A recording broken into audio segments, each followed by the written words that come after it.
One of the most common questions I hear from new members located in what I call basement country goes like this. I get that I'd have to care more about ducts if I worked in the Sun Belt, but is it really worth working on ducts that are inside the house thermal envelope? It's a great question, and the short answer is absolutely yes. There's at least 6 reasons why contractors in basement country also need to become duct performance experts.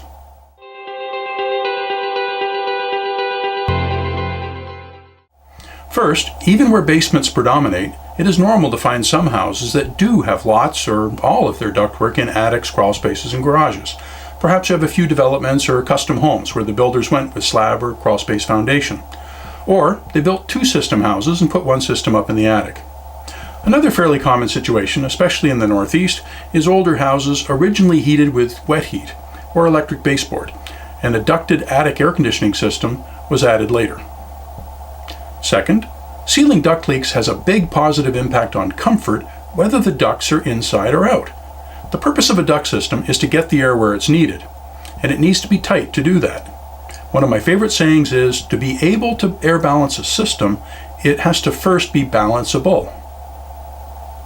Third, new construction codes are requiring duct sealing all over, regardless of duct location.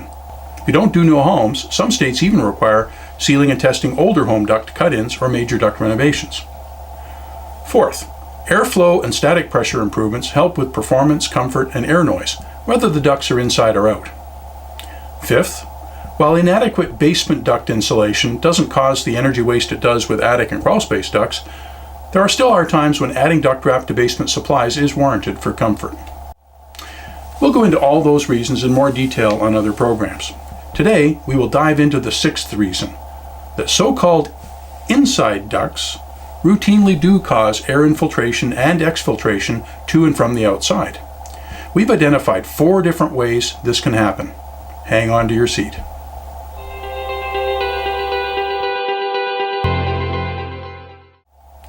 First, some basement-style homes do have a little or even a lot of their ductwork in unconditioned spaces.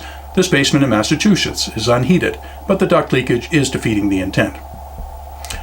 This is a return duct in a basement-level tuck-under garage in Georgia. The rest of the ducts are inside, but this one is effectively outside. Notice the black soot that has been left behind as garage return air has been sucked in through the insulation over the years. Extra points if you yell out in your meeting what invisible, odorless, tasteless, poisonous gas these poor folks have been breathing. Sometimes we have a duct or 2 that passes through an attic, and sometimes half the ductwork is up in the attic. A pretty common layout, like this 1 system house in Cincinnati, is to have the lower floor serve from the basement and to have a large trunk go up a shaft all the way to the attic and supply the top floor from overhead. All the ductwork should be sealed, or in this case replaced, but it is especially important for the attic portion. Finally, some basement-style homes have leaky uninsulated return wall stacks located inside the exterior walls. This is really dumb, but in some regions was very common until just recently. If you can't abandon and reroute, AeroSeal is a great solution for this type of layout. The second broad category of ways ducts inside the house cause outside air infiltration is accidental return leakage. It's obvious that return leaks in ducts located in buffer zones directly suck in bad air, as you see here in these attic and crawl space examples. What few realize is that return air infiltration also routinely happens when hollow building cavities inside the house are used to carry return air. Codes are now changing nationwide to require hard ducted returns all the way to the air intake grills, but many existing homes' return ducts are made of studs, joists, plywood, and sheetrock. These interior hollow wall and joist floor cavities have a multitude of cracks, gaps, and wiring holes. They almost always have some accidental connection to buffer zones like attics or porch roofs and cantilevers. Here we are looking into a high wall return in a basement-style house in North Carolina. We're able to slide a business card up into the attic in the gap between the wood top plate and the sheetrock. Here's a view from the attic side in a different house. In this case, the blue arrows are showing air exfiltration rather than infiltration. Here's a basement-style house in Missouri. When the furnace is on, this high wall return sucks room air in and it goes down to the basement, just as it's supposed to.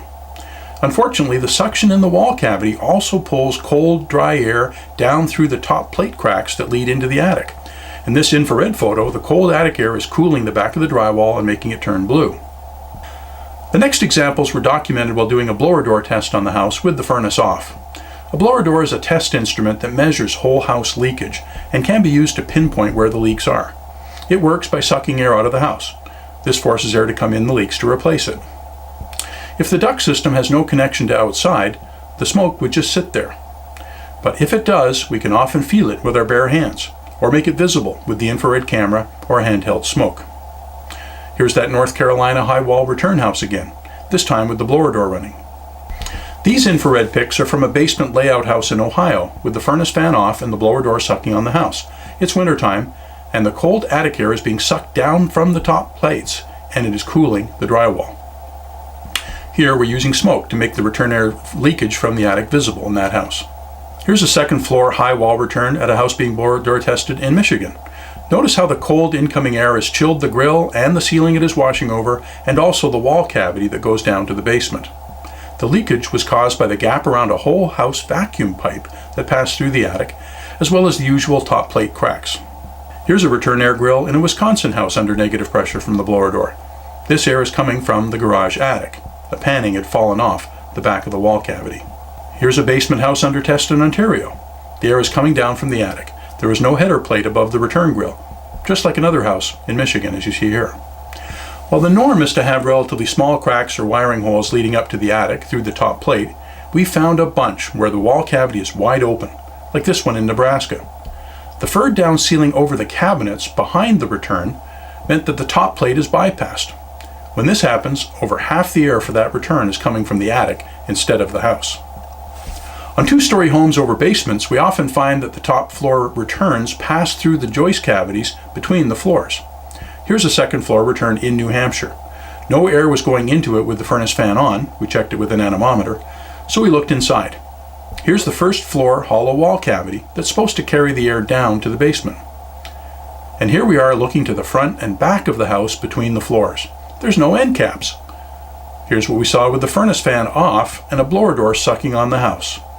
Where's that air coming from? Outside. For 20 years, the return air has been mostly coming in from outside the entire perimeter of the floor space instead of the upstairs hallway. Here's another one in Nebraska, where the return joist cavities between the floors were wide open to the attic over the tuck-under garage. I have countless examples of this problem from basement-style houses all over the country. While the blower door test is an awesome way to uncover and prove it, it is a bit involved. Fortunately, in many cases, if the attic is cold or hot, just running the furnace fan is enough to see evidence using the infrared camera, like the Missouri house. The third way ducts inside the house can cause outside air infiltration is supply duct leakage hidden inside interior wall and joist cavities. These ducts are sort of half inside and half outside. The supply leakage is hidden and it pressurizes these spaces, which in turn pushes some air out of the house, which then causes negative pressure and replacement air to come from outside through the envelope.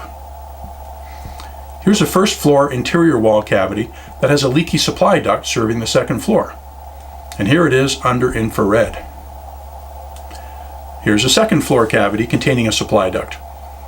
How big a problem this is depends on how badly the ducts leak and how connected the walls and joists are to the outside.